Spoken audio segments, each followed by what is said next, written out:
చిట్టికూనా ఊరుకోరా చిన్ని నాన్న కొడుకో బంగారు మహారాజా.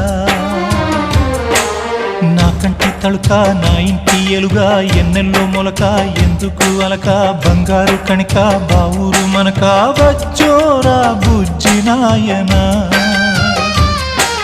జోజు కన్నయ్యా జోలాలి కన్నయ్యా జోజు కన్నయ్యా జోలాలి కన్నయ్యా. చిట్టికూనా